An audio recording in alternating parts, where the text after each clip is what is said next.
وأن أعمل صالحا ترضاه وادخلني برحمتك في عبادك الصالحين. പടച്ചവനെ, നീ എനിക്ക് തന്ന ഈ കഴിവ് എന്റെ വാപ്പാക്ക് നീ നൽകിയ കഴിവ്. അതും കൂടെ പറഞ്ഞുണ്ടോ, വാപ്പാക്ക് വേണ്ടി ദുആ ചെയ്തു. നമ്മുടെയൊക്കെ സമ്പത്ത് ആരുണ്ടാക്കി തന്നതാ? നമ്മുടെയൊക്കെ മുമ്പ് നമ്മുടെ വാപ്പാമാരുണ്ടാക്കിയിട്ടിട്ടല്ലേ പോയത്? വാപ്പമാരുടെ കുടുംബ സ്വത്തിലല്ല ഇപ്പൊ നമ്മൾ ഞെളിഞ്ഞ് താമസിക്കുന്നത്. മൂപ്പിലാൻ കബറിലായിട്ട് വർഷങ്ങളായി. മൂപ്പിലാന് വേണ്ടി ഒരു ദുആ പോലും ചെയ്യാൻ നമ്മൾ തയ്യാറല്ല. വാപ്പാക്ക് വേണ്ടി സദഖ ചെയ്യാൻ തയ്യാറല്ല. മരിച്ചുപോയ വാപ്പ ഹജ്ജ് ചെയ്യാതെ മരിച്ചുപോയി. ജീവിച്ചിരിക്കുന്ന മകൻ ആ വാപ്പാക്ക് വേണ്ടി ഒരു ഹജ്ജ് ചെയ്യാനെങ്കിലും അവന്റെ സമ്പത്ത് അവൻ ചെലവാക്കാറില്ല. അവൻ കൊണ്ട് പിന്നെയും അങ്ങോട്ട് സന്തോഷിക്കുകയാണ് ആ പണം കൊണ്ട്. പിന്നെ ആണ്ടിലും അമാവാസിയിലും ഒരു ചടങ്ങിന് വാപ്പാടെ ആണ്ട ഒരു 100 രൂപയുടെ ഒരു പരിപാടി. വാപ്പായുമായിട്ടുള്ള ബന്ധം എത്ര? 100 രൂപ. എവിടെങ്കിലും വല്ല പരിപാടി നടക്കുമ്പോ 100 രൂപ എഴുതി കൊടുത്തിട്ട് മരിച്ചുപോയ വാപ്പാക്ക് വേണ്ടി ദുആ ചെയ്യാൻ.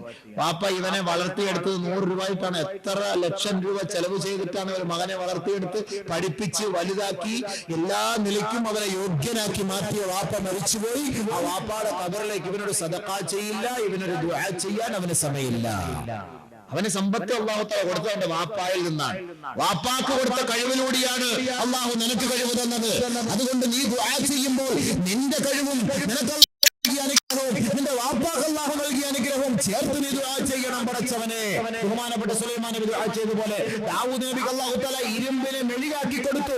ഏതവസ്ഥയിലും താൻ ഉദ്ദേശിക്കുന്ന രീതി അനുസരിച്ച് ഇരുമ്പിനെ വശീകരിക്കാനുള്ള കഴിവ് അല്ലാഹു തആല ദാവൂദ് നബിക്ക് നൽകിയെങ്കിൽ ഇവർ രണ്ടുപേരും പ്രാർത്ഥിച്ചത് അൽഹംദുലില്ലാഹില്ലദീ ഫളലനാ അലാ കസീരിൻ മിൻ ഇബാദിൽ മുഅ്മിനീൻ. എല്ലാ മുഅ്മിനീകളെക്കാളും വിശ്വാസികളെക്കാളും ഞങ്ങളെ രണ്ടുപേരും നീ അനുഗ്രഹിച്ചല്ലോ അല്ലാഹുവേ. നീയാണ് അഖിലസ്തുതിയുള്ളവൻ, നിനക്കാണ് സ്തോത്രം, നിനക്കാണ് പ്രകീർത്തനങ്ങൾ. അൽഹംദുലില്ലാഹ് എന്നിവർ രണ്ടുപേരും അല്ലാഹുവിനെ സ്തുതിച്ചു. ഈ അനുഗ്രഹത്തിന് വല്ല അഹങ്കാരികളായില്ല. എന്നിട്ട് ദുആ ചെയ്തത് എന്താണ്? റബ്ബി ഔസിഇനി അൻ അശ്കുറ നിഅമതക അല്ലതി അൻഅംത അലയ്യ വഅലാ വാലിദയ്യ വഅൻ അഅമല സാലിഹൻ തർളാഹു വഅദ്ഖിൽനി ബിറഹ്മതിക ഫീ ഇബാദിക സ്സാലിഹീൻ. പടച്ചവനെ, എനിക്കും എന്റെ പിതാവിനും നീ നൽകിയ ഈ സമ്പത്ത് അല്ലാഹുവേ നിനക്ക് വേണ്ടി ശുക്ർ ചെയ്യാനും നിന്റെ മാർഗത്തിൽ ചെലവ് ചെയ്യാനും നീ ഇച്ഛിക്കുന്ന വിധത്തിൽ ഇത് മുന്നോട്ട് കൊണ്ടുപോകാനും നീ എനിക്ക് പ്രചോദനം നൽകണമേ അല്ലാഹുവേ എന്ന് മഹാനായ സുലൈമാൻ നബി അലൈഹിസ്സലാത്തു വസ്സലാം ദുആ ചെയ്തു. അതുകൊണ്ട് സമ്പത്ത് അല്ലാഹു നിങ്ങൾക്ക് നൽകിയെങ്കിൽ അതിൽ നിന്നൊരു വിഹിതം സാധുക്കളുടെ കണ്ണുനീരൊപ്പുന്നതിന് വേണ്ടി ചെലവ് ചെയ്തുകൊണ്ട് പടച്ചവന് ശുക്ർ ചെയ്യുവൻ സഹോദരാ. അല്ലാതെ സമ്പത്ത് കിട്ടിയത് വലിയ അനുഗ്രഹമായിട്ട് കണക്കാക്കണ്ട. അതൊക്കെ കൊടുത്താലും വലിയ അനുഗ്രഹമാണ്. അതുകൊണ്ടാണ് നബി സല്ലല്ലാഹു അലൈഹി വസല്ലം തങ്ങളെയൊക്കെ ഇത്രത്തോളം അല്ലാഹു സുബ്ഹാനഹു വ തആല പരീക്ഷിച്ച് നമ്മുടെ മുന്നിൽ കാണിച്ചു തന്നത്.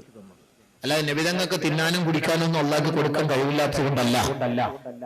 ഷിയാബു അബി താലിബ് നബി സല്ലല്ലാഹു അലൈഹി വസല്ലം തങ്ങൾ പട്ടിണി കിടന്നപ്പോൾ അബൂജഹലും കൂട്ടരും ഇവിടെ ഭയങ്കരമായ ബിരിയാണിയും മട്ടൻ ചാപ്സും ചില്ലി ചിക്കനും കബ്സായും ഒക്കെ അടിച്ചുകൊണ്ടിരിക്കുകയാണ്. ഒട്ടകത്തിന്റെ കാലും ആട്ടിന്റെ കാലൊക്കെ അടിച്ചുകൊണ്ട് റസൂലുള്ളാഹി തങ്ങളും സഹാബാക്കൾ ഷിയാബു അബി താലിബിൽ പട്ടിണി കിടക്കുകയാണ്. പട്ടിണി. സഹാബാക്കൾ പറയുന്നു, ഞങ്ങൾക്ക് കഴിക്കാനും കുടിക്കാനും ഇല്ലാതെ ഞങ്ങള് പച്ചിലകളെല്ലാം പറിച്ചു തിന്നു, ആടുമാട് ഒട്ടകങ്ങൾ കാഷ്ടിച്ചതുപോലെ ഞങ്ങൾ കാഷ്ടിച്ചത്. എന്താ, നബിക്ക് അല്ലാഹുക്ക് കൊടുക്കാൻ കഴിവില്ലാഞ്ഞിട്ടാണോ? നിങ്ങൾ അങ്ങനെ ചിന്തിക്കുന്നുണ്ടോ? നബിക്ക് അല്ലാഹുക്ക് കൊടുക്കാൻ അല്ലാഹുവിന്റെ കഴിവില്ല, അവന്റെ ഖജനാവിൽ കുറവാണോ? ഇല്ല. ദുനിയാവിൽ നമ്മൾ പട്ടിണി പാപങ്ങളുടെ അവസ്ഥകൾ മനസ്സിലാക്കണം. നബിയെ യത്തീമാക്കി അല്ലാഹു വാർത്തെടുത്തു, യത്തീമാക്കി വളർത്തിക്കൊണ്ടുവന്നത് എന്തിന്? യത്തീമായവരുടെ അവസ്ഥ മനസ്സിലാക്കാൻ വേണ്ടി. യത്തീമായുടെ അവസ്ഥ മനസ്സിലാക്കാൻ വേണ്ടി, ഒരു ഉപ്പയില്ല ഉമ്മയില്ലാത്തവരുടെ അവസ്ഥ മനസ്സിലാക്കാൻ വേണ്ടി, ആ കുട്ടിയുടെ നൊമ്പരം, ആ കുട്ടിയുടെ രോദനം, ആ കുട്ടിയുടെ കണ്ണുനീർ ഇത് ഒപ്പിയെടുക്കാൻ വേണ്ടി നബി സല്ലല്ലാഹു അലൈഹി വസല്ലം തങ്ങളെ ആ ഒരു നിലയിൽ വളർത്തി വാർത്തെടുത്തു കൊണ്ടുവന്നു. നബി തങ്ങൾ ആ ഭാഗങ്ങളെല്ലാം ചർച്ച ചെയ്തിട്ടാണ് പോയത്. ويجيب دعوة الحر والعبد والأمة والمسكين ويقبل عذر المعتذر. നബി സല്ലല്ലാഹു അലൈഹി വസല്ലം തങ്ങൾ ആര് വിളിച്ചാലും പോകും, ആര് ക്ഷണിച്ചാലും പോകും. ഒരു സ്വതന്ത്രൻ വന്ന് വിളിക്കട്ടെ, ഒരു അടിമ വന്ന് വിളിക്കട്ടെ, ഒരു പാവപ്പെട്ട മിസ്കീൻ വന്ന് വിളിക്കട്ടെ, ആര് വിളിച്ചാലും നബി തങ്ങൾ അത് സ്വീകരിക്കും. അതേപോലെ വയത്തബിഉൽ ജനായിസ, ആരുടെ മയ്യത്ത് നബി സല്ലല്ലാഹു അലൈഹി വസല്ലം തങ്ങൾ അനുഗമിച്ചു കൊണ്ടുപോകും ഖബറിടത്തിലേക്ക്. മദീനയുടെ ഏത് ഭാഗത്ത് ആരൊരാൾ രോഗിയായി കിടക്കുന്നുവോ അവിടെ ചെന്നുകൊണ്ട് നബി സല്ലല്ലാഹു അലൈഹി വസല്ലമ തങ്ങൾ ആ വ്യക്തിയെ ശുശ്രൂഷിക്കാൻ പോകും, ആ വ്യക്തിക്ക് വേണ്ടി ദുആ ചെയ്യും, ആ വ്യക്തിയെ സന്ദർശിക്കാൻ വേണ്ടി പോകും. ഏതെങ്കിലും പാവപ്പെട്ടവർ അവരുടെ ആവശ്യങ്ങൾ നബി തങ്ങളുടെ അടുക്കൽ പറഞ്ഞാൽ നബി തങ്ങൾ അത് സ്വീകരിച്ച് ആ കാര്യങ്ങൾ എന്താണോ അവർക്ക് സാധിച്ചു കൊടുക്കാൻ മുഹമ്മദ് മുസ്തഫ സല്ലല്ലാഹു അലൈഹി വസല്ലമ തങ്ങൾ തയ്യാറാകും. ഇത് നബി സല്ലല്ലാഹു അലൈഹി വസല്ലമ തങ്ങളുടെ ശൈലിയാണ്. നബി തങ്ങളുടെ ജീവിതവും ദർശനവും പഠിക്കണം, മനസ്സിലാക്കണം. നബി സല്ലല്ലാഹു അലൈഹി വസല്ലമ തങ്ങളുടെ ശൈലി ഇതായിരുന്നു. യുക്രിമു മൻ യദ്ഖുലു അലൈഹി, ആരാൽ നബി തങ്ങളുടെ ഹദറത്തിലേക്ക് വരുന്നു അവരെ ബഹുമാനിച്ചിരുന്നു, ആദരിച്ചിരുന്നു. വയൂസിറു വിസാദതഹു അല്ലതി തഹതഹു, നബി സല്ലല്ലാഹു അലൈഹി വസല്ലമ തങ്ങളുടെ കൈവശം ഉണ്ടായിരുന്ന നബി ഉപയോഗിച്ചിരുന്ന തലയിണ ആ വന്ന വ്യക്തികൾക്ക് വേണ്ടി എടുത്തു വെച്ചു കൊടുക്കും. വറുബമാ ബസതലഹു സൗബഹു, ചിലപ്പോഴൊക്കെ നബി തങ്ങളുടെ പരിശുദ്ധമായ മേനിയിൽ പുതച്ചിരുന്ന ആ മുബാറക്കായ ആ വസ്ത്രം എടുത്ത് വിരിച്ചു കൊടുക്കും. നിങ്ങൾ ഇരിക്കും, നിങ്ങൾ അതിനകത്ത് ഇരിക്കും. വയുഅസിമു ഫിൽ ജുലൂസ് ഇന്നബാ, ഇനി ഒരുപക്ഷെ ഞാൻ ഇരിക്കുന്നില്ല, ഇല്ല നബിയെ, ഇല്ല നബിയെ എന്ന് പറഞ്ഞ് പിറകോട്ട് പോയി, ഇല്ല, അവൻ അതിൽ നിന്ന് ഒഴിവായാൽ അദ്ദേഹത്തെ നിർബന്ധപൂർവ്വം അതിലിരുത്തും. ഇത് നബി തങ്ങളുടെ ശൈലിയായിരുന്നു. ആ ശൈലിയല്ലേ നമുക്കും വേണ്ടത്. ഈ ഉത്തരവാദിത്തങ്ങൾ ഏറ്റെടുക്കേണ്ട സുഹൃത്തുക്കളെ. ഒരു ദിവസം നബി സല്ലല്ലാഹു അലൈഹി വസല്ലം തങ്ങൾ സഹാബാക്കളോട് പറഞ്ഞു, ഏയ് സഹാബാക്കളെ, മാ ഖാലൽ അസദു ഫീ സഈരിഹി, ഈ സിംഹം ഗർജിക്കുമ്പോ എന്താണ് സിംഹത്തിന്റെ ഗർജനത്തിൽ പറയുന്നതെന്ന് നിങ്ങൾക്കറിയാമോ? ഖാലു അല്ലാഹു വറസൂലുഹു അഅലം, അല്ലാഹു റസൂലും അല്ലാതെ ഞങ്ങൾക്ക് അറിയില്ല നബിയെ. ഖാല നബി സല്ലല്ലാഹു അലൈഹി വസല്ലം, നബി തങ്ങൾ പറഞ്ഞു കൊടുത്തു, സിംഹം ഗർജിക്കുമ്പോൾ ആ സിംഹം പറയുകയാണ്, അല്ലാഹുമ്മ ലാ തുസല്ലിത്നി അഹദും മിനൽ മഅറൂഫ്, ദുനിയാവിൽ വെച്ച് നന്മ ചെയ്യുന്ന ഒരാളെ പോലും എന്റെ മുന്നിലേക്ക് ഇട്ടു തരല്ലേ അല്ലാഹുവേ. ദുനിയാവിൽ സദഖകൾ ചെയ്യുന്ന, നന്മ ചെയ്യുന്ന, പാവപ്പെട്ടവന്റെ കണ്ണുനീരൊപ്പുന്ന ഇതേപോലുള്ള കർമ്മങ്ങൾക്ക് നേതൃത്വം നൽകുന്ന ഒരു വ്യക്തിയെ പോലും എന്റെ മുന്നിലേക്ക് നീട്ട് ആഹാരമാക്കി തരല്ലേ അല്ലാഹുവേ എന്നാണ് ഓരോ സിംഹവും ഗർജിക്കുന്ന ഗർജനത്തിൽ പറയുന്നത് എന്ന് സയ്യിദുനാ റസൂലുള്ളാഹി സ്വല്ലല്ലാഹു അലൈഹി വസല്ലം. അതുകൊണ്ട് സുഹൃത്തുക്കളെ, സഹോദരന്മാരെ, നമ്മുടെയൊക്കെ ഉത്തരവാദിത്തമാണിത്. അള്ളാഹു സമ്പത്ത് വേണമെങ്കിൽ എല്ലാവർക്കും കൊടുക്കാം, പക്ഷെ ഇല്ല, സാധുക്കളെ അള്ളാഹു തആല സൃഷ്ടിച്ചത് സമ്പന്നന്മാരുടെ സമ്പത്ത് സാധുക്കൾക്ക് കൊടുത്തുകൊണ്ട് സമ്പന്നരും ഈ സാധുക്കളും സ്വർഗത്തിലെത്തിപ്പെടണം എന്നതിന് വേണ്ടിയിട്ടാണ്.